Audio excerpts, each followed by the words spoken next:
I think it's going to be very much about evaluation, impact and insight.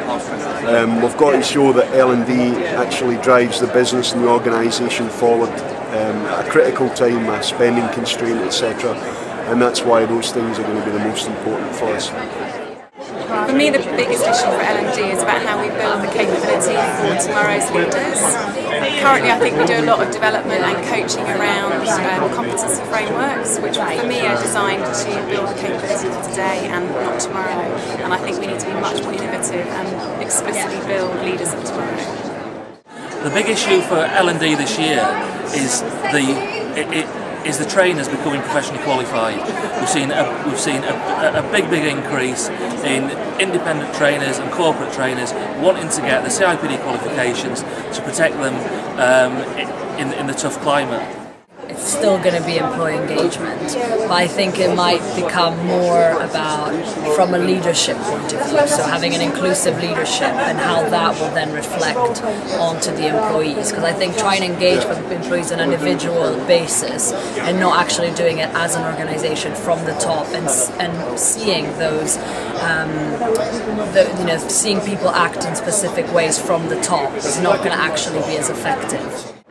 Well, one of the big issues that I talked about yesterday in my speech was the need for HR people and L&D people to have an absolute obsession with agility in their organisations, and that goes beyond efficiency and effectiveness and even engagement into making sure that organisations can deal with the very regular, unexpected left field challenges that they increasingly face month by month, week by week at this current time. The surprising thing for us at the moment has been a massive resurgence in requests for programmes around women in leadership.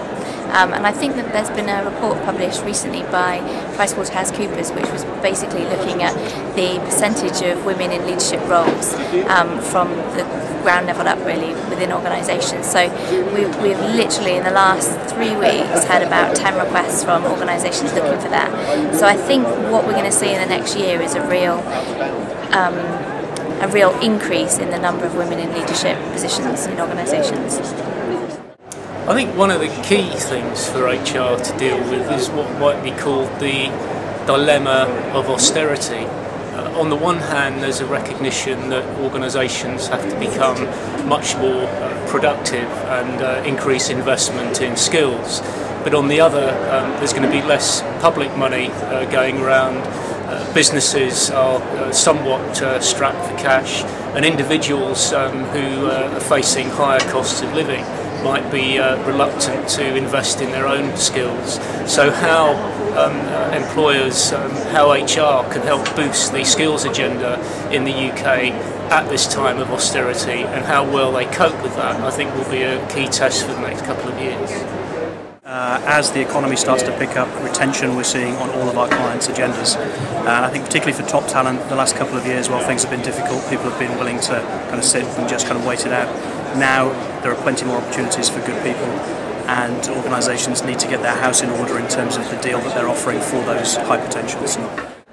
The biggest challenge is going to be the budget. How can universities and colleges stay competitive in this market and still deliver the training that clients need? I think the training industry is one of the first to be affected by a recession, and we were certainly affected from 2007 onwards, but I think it's now plateaued, and unlike perhaps a lot of people, I'm more optimistic about the next 12 and certainly the next 24 months. And as a result, we've already booked a much bigger stand here next year, so I hope to see people next year at the CIPD.